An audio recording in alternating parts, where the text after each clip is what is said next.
Assalamualaikum warahmatullahi wabarakatuh. Semangat pagi dan salam sehat untuk kita semua. Sobat AP dimanapun Anda berada, jumpa kembali dengan saya, Mokhtar Rohid, dosen akuntansi pemerintah pusat pada D3 Kewarganegaraan STAN. Pada pertemuan ke-13 ini, kita akan membahas mengenai penyusunan laporan keuangan Satuan Kerja Kementerian Lembaga.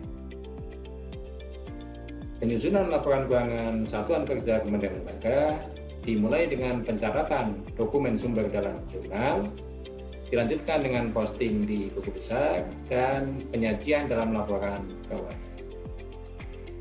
Bagaimana proses penyusunan laporan keuangan Satuan Kerja Kementerian Lembaga selengkapnya? Mari kita ikuti pembahasannya. Baik, kita mulai saja bagaimana proses penyusunan laporan keuangan secara manual. Di hadapan kita sudah tersedia data neraca per 31 Desember tahun 2014. Pada saat itu masih menganut asas kas menuju akrual.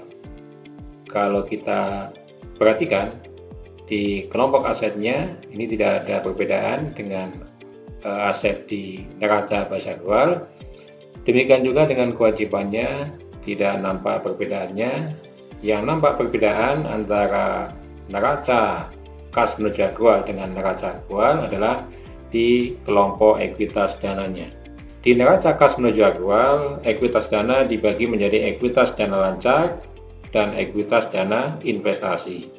Ekuitas dana lancar antara lain berasal dari cadangan persediaan, kemudian cadangan piutang.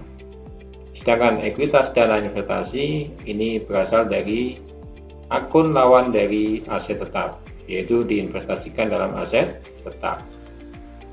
Nah, pada saat penyusunan laporan keuangan bahasa akrual yang pertama kali di tahun 2015, maka kita migrasi neraca basis kas menuju akrual menjadi neraca basis akrual. Bagaimana caranya? Kita debit akun-akun aset, kemudian kita kredit akun kewajiban dan ekuitas. Sekaligus ekuitasnya kita gabung menjadi ekuitas tunggal.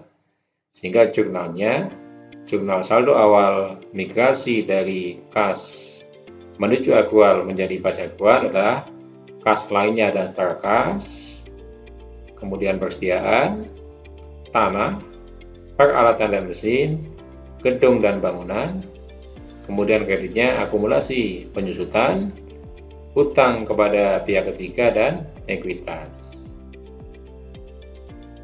Baiklah, setelah kita membuat jurnal saldo awal neraca, kita lanjutkan dengan mencatat transaksi. Kita mulai dari transaksi nomor 1 tanggal 2 Januari, dicatat DIPA. Sebagaimana kita ketahui di PMK 212 tahun 2019, DIPA dicatat baik di jurnal akrual maupun jurnal kas. Kemudian menggunakan pendekatan single entry, sehingga pencatatannya atau jurnalnya awal belanja kita debit, kemudian estimasi PNBP-nya kita kredit. Baik, kita lanjutkan ke soal nomor 2, tanggal 6 Januari dibuat SPP garis miring SPM UP. Pada hari itu juga diterbitkan SP2D UP-nya. Jadi pertama kita catat dulu SPP UP-nya. Ini hanya dicatat di jurnal akrual. Jurnalnya adalah piutang dari UP yang akan diterima pada pengeluaran transito yang masih harus dibayar. Kemudian kita lanjutkan dengan jurnal SP2D UP-nya. Jurnal SP2D UP ini mengeliminasi piutang dengan kas di bendahara pengeluaran dan mengeliminasi pengeluaran transito dengan uang muka dari KUN. Sehingga jurnalnya kas di bendahara pengeluaran pada piutang dari UP yang akan diterima. Yang kedua, pengeluaran transito yang masih harus dibayar pada uang muka dari KUN. Baik, kita lanjutkan ke soal nomor 3, tanggal 8 Januari. Diterbitkan SPP pembayaran gaji dan tunjangan sebesar 150 juta. Nah, ini kita catat di jurnal akrual saja. Jurnalnya adalah beban pegawai pada belanja pegawai yang masih harus dibayar. Baik, kita lanjutkan ke transaksi nomor 4, tanggal 9 Januari, dibayarkan honor yang belum dibayarkan kepada pegawai. Honor ini sumbernya dari LS bendahara, artinya ada kas di bendahara pengeluaran. Maka jurnalnya utang kepada pihak ketiga pada kas lainnya di bendahara pengeluaran 2 juta. Kemudian nomor 5, tanggal 2 Februari diterbitkan SP2D gaji. Maka jurnalnya ini baik di jurnal akrual maupun jurnal kas.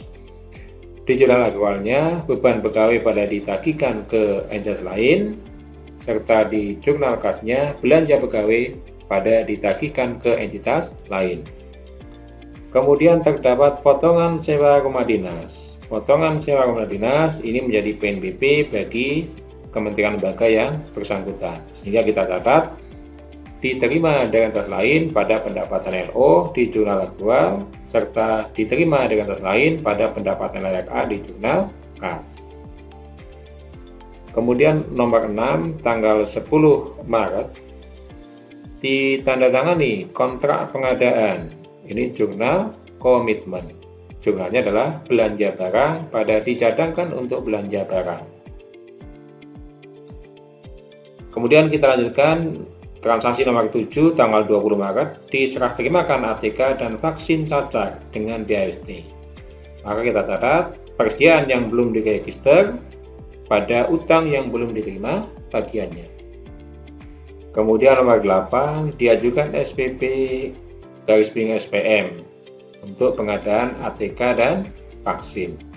Maka kita catat utang yang belum diterima tagihannya pada belanja barang yang masih harus dibayar. Kemudian nomor 9, diterbitkan SP2D atas pengajuan SPM untuk pengadaan ATK dan vaksin. Ini baru dicatat di jurnal akrual maupun jurnal kas. Jurnalnya adalah belanja barang yang masih harus dibayar pada ditagihkan ke entitas lain di jurnal akrual, serta belanja barang pada ditagihkan ke entitas lain di jurnal kasnya. Kemudian transaksi nomor 10, setelah diverifikasi, transaksi pembelian persediaan ATK dan vaksin dibukukan. Ini adalah data atau jurnal kiriman dari aplikasi persediaan. Jurnalnya adalah persediaan pada persediaan yang belum register, serta untuk vaksin, persediaan untuk diserahkan kepada masyarakat pada persediaan yang belum diregister. Baik, kita lanjutkan ke transaksi nomor 11 tanggal 1 Mei, ditandatangani perjanjian sewa ruangan untuk pembukaan gerai ATM sebesar 120 juta untuk jangka waktu 5 tahun. Pada hari itu juga diterima pembayaran sewa ruangan untuk ATM dari Bank PTN sebesar 120 juta dan langsung disetorkan ke kas negara melalui Bank Persepsi. Maka jurnalnya pertama pada saat kontrak ditandatangani, kita catat piutang pada pendapatan LO, kemudian pada saat diterima pembayarannya, kita catat diterima dengan entitas lain pada piutang di jurnal akrualnya, serta diterima dengan entitas lain pada pendapatan layak A di jurnal kasnya. Kemudian kita lanjutkan dengan transaksi nomor 13, tanggal 5 Juni dibuat SPP garing SPMGU sebesar 40 juta dan SP2D-nya terbit pada hari yang sama. Pertama kita catat SPP GU-nya. Persediaan yang belum register 20 juta, kemudian beban pemeliharaan 15 juta, beban jasa 5 juta, pada belanja barang yang masih harus dibayar 40 juta. Kemudian pada saat SP2D kita catat di jurnal akrualnya belanja barang yang masih harus dibayar pada ditagihkan ke entitas lain, dan di jurnal kasnya belanja barang pada ditagihkan ke entitas lain. Baik, kita lanjutkan ke transaksi nomor 14 tanggal 8 Juni. Setelah diverifikasi, transaksi pembelian persediaan dibukukan. Ini kita di unit akuntansi keuangan tinggal menerima ATK dari unit akuntansi barang. Jurnal yang terbentuk adalah persediaan ATK pada persediaan yang belum diregister. Kemudian transaksi nomor 15 tanggal 31 Juli digunakan persediaan. Maka kita catat jurnalnya beban persediaan pada persediaan 25 juta dan beban barang untuk diserahkan pada persediaan untuk diserahkan 75 juta. Baik, kita lanjutkan ke transaksi nomor 16 tanggal 18 Agustus diterima pengiriman komputer dari kantor pusat. Berarti ini transfer masuk. Maka kita catat peralatan dan mesin pada transfer masuk. Kemudian transaksi nomor 17 tanggal 26 November diterima penyerahan laptop dari pihak ketiga. Hari itu juga dibuat SPP-SPM-nya dan terbit SP 2D-nya. Maka kita catat aset tetap yang belum register pada utang yang belum diterima tagihannya pertama. Yang kedua, untuk mencatat SPP-nya kita jurnal utang yang belum diterima tagihannya pada belanja modal yang masih harus dibayar. Sedangkan SP2D-nya kita catat belanja modal yang masih harus dibayar pada ditagihkan ke entitas lain di jurnal aktual, serta belanja modal pada ditagihkan ke entitas lain di jurnal kasnya. Kemudian transaksi nomor 18 tanggal 27 laptop di atas sudah dicatat. Maka jurnal yang diterima dari unit akuntansi barang adalah peralatan dan mesin pada aset tetap yang belum diregister. Baik, kita lanjutkan ke transaksi nomor 19 tanggal 7 Desember. Dibuat SPP garing SPMLS belanja uang makan, diterbitkan SP2D pada hari yang sama. Pertama, kita buat jurnal SPP LS-nya. Jurnalnya adalah beban pegawai pada belanja pegawai yang masih harus dibayar. Kemudian yang kedua, jurnal SP2DLS-nya kita catat belanja pegawai yang masih harus dibayar pada ditagihkan ke entitas lain di jurnal aktualnya, serta belanja pegawai pada ditagihkan ke entitas lain di jurnal kasnya.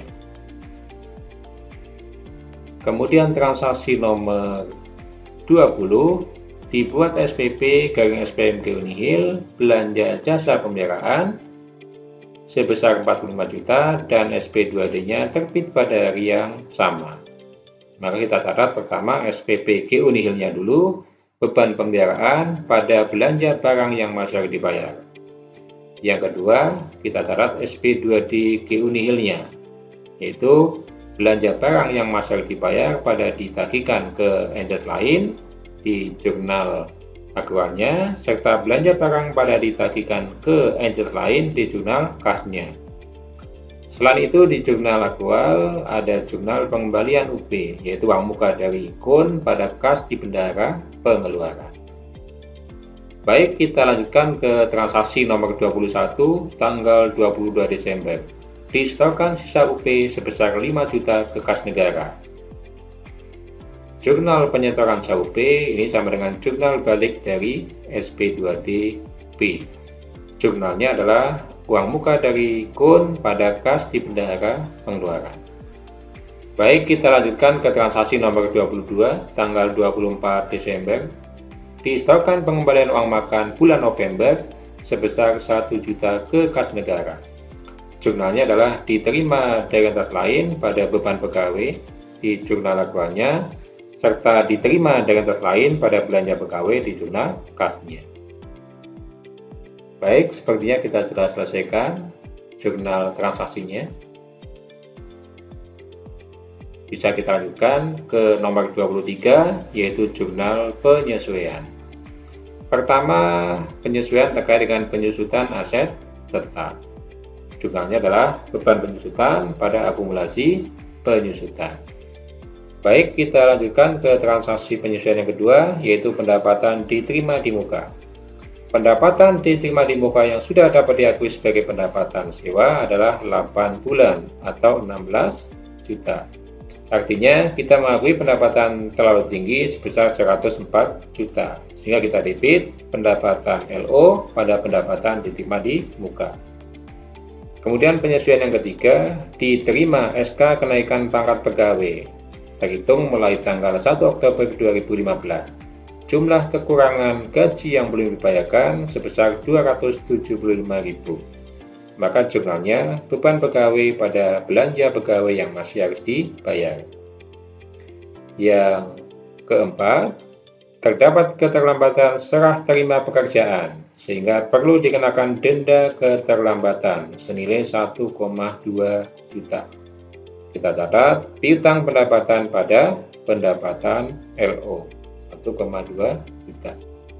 Baik, kita lanjutkan ke penyesuaian nomor 5. Dilakukan penyisian piutang PNBP atas transaksi sebelumnya senilai 1,2 juta kali 5 per mil atau 6.000. Jurnalnya, beban penyisian piutang tak tertagih pada penyisian piutang tak tertagih 6.000.